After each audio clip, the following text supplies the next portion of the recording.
as you've seen from the title, we're going to be replacing wheel bearing. So first off, let's start off, get yourself a nice 14 millimeter.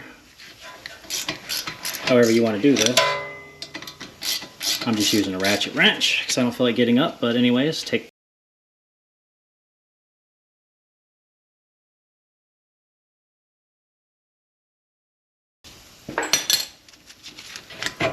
Okay.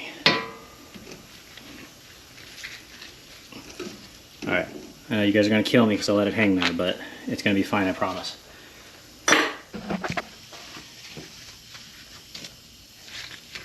Now with the 15 millimeter, we're going to do the same thing. Lefty loosey.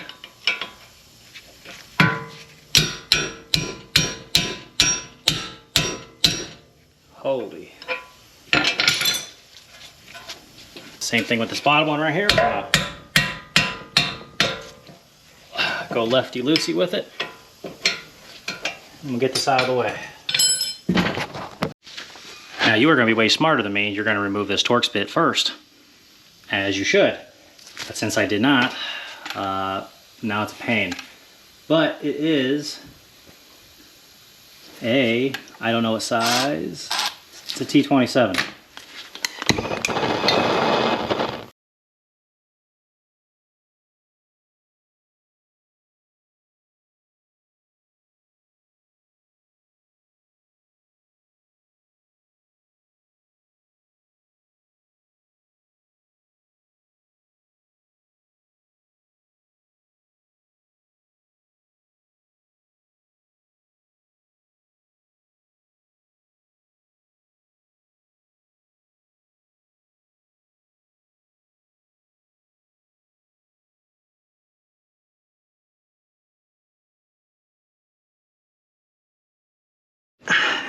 Let me show you the best I can.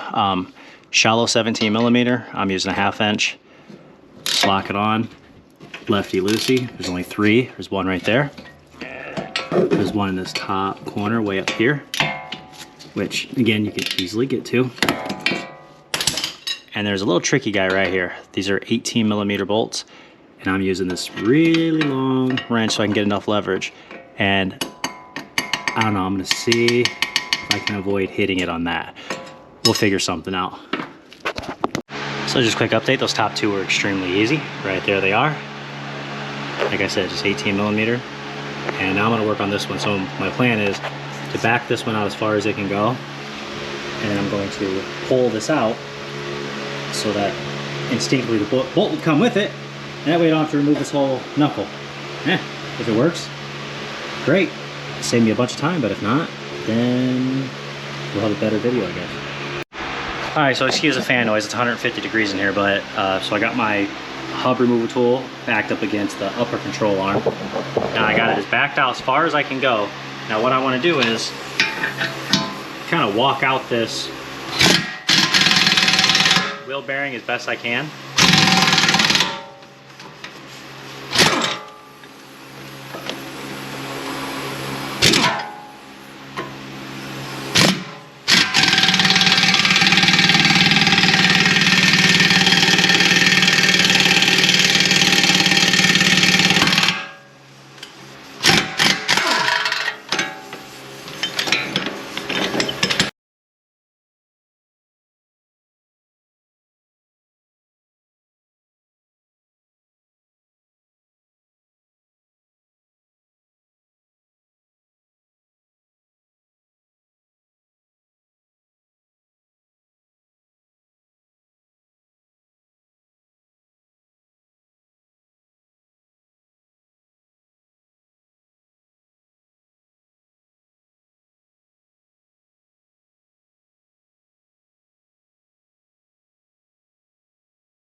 Now with you out of the way, I backed it out as far as I can again.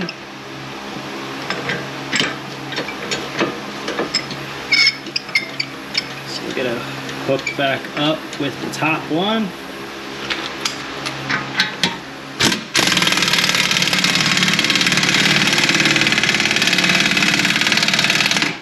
There, it's pulling out now.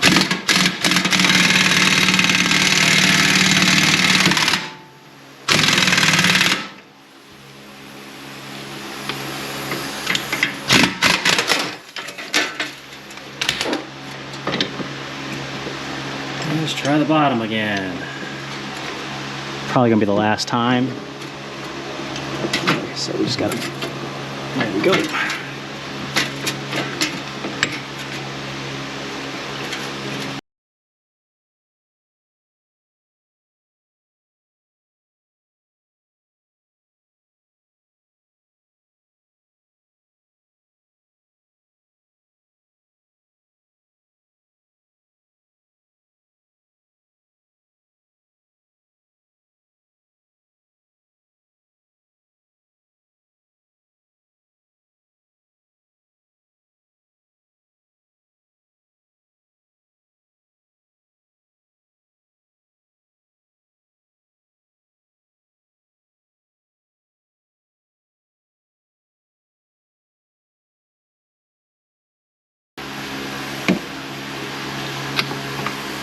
There, and that's the bolt that we're talking about.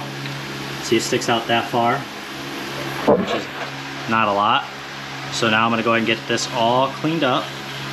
Get a wire brush in here, clean this all up, make it look all brand new again, and give that with you. All right, so here's what the rings look like. Look how nice that looks. And then here's that old rusted one.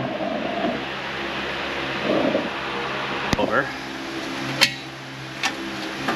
And we're kind of going to start this one right here. Just make sure they line up. Kind of holds the dust shield into place. And now I'm just going to start one, just so this wheel bearing doesn't fly off and hit you. And that's what you really don't want, trust me. So.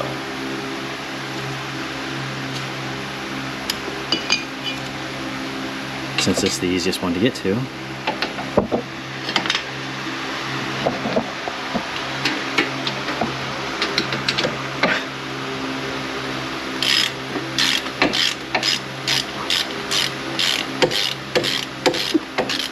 Now that I got a couple threads holding it, let's go ahead and work on the hardest one, which would be down here. There. You want to make sure it's going through the dust shield, and then got it. And the third one you really can't see, like I said. It's all the way up in this corner. If I wasn't filming, I could see it, but you guys are here, so. And there, I got that one locked in. All right. And since it's a new wheel bearing, most of the time you can just spin these in by hand, which, you know, makes it really nice. So there you have it.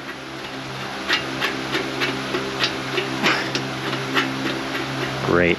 So see, like I said, the reason I wanted to try it this way is because you really don't want to be removing stuff on these older vehicles, because you don't know if one of these bolts are going to be seized somewhere or stuck in the bushing sleeves is what I'm trying to say. Is you just don't want that to happen. So there you go. That bolt's coming through nicely. You'll start seeing the wheel bearing suck itself in, like so. You want to do them evenly. You don't just want to tighten down one. Move this far back one over here.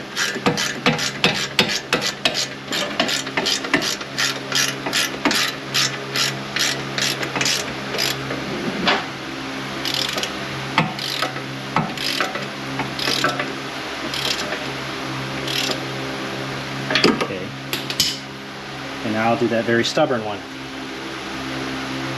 Like I said, we just gotta get all the way down there.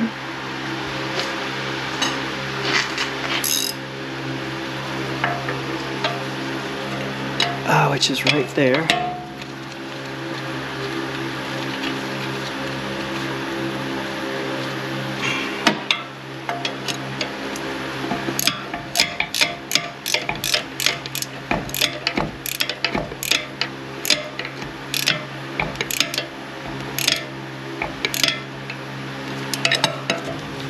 switch sides. What's nice about these wrenches is they got that lip right there, so I can still reach in there and do that.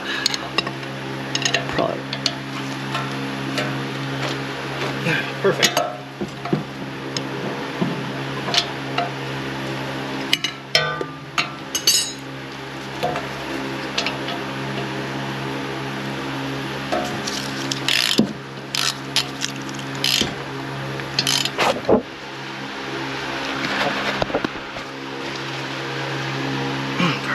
And then just one more, which is right here.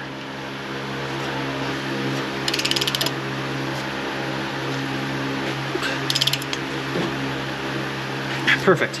Now, you want to make sure there's no anti-seize on this magnetic ring back here, which is not, or on the sensor. And the only reason why I didn't remove the sensor is because, again, if you take it out, you might not be able to put it back in, or it might shred and you have to replace it anyways. So really, that's it. So now all we're going to do is just throw the rotors back on and just reverse. If you've made it this far, you've done everything else, but here it is. Nice. It was nice, quiet, and hopefully functioning. Now if I don't come back, that means it worked. If it didn't come back, or if I do come back, we'll figure out what else is wrong with this. So that's how you do a wheel bearing though. Like, subscribe, see you guys next time.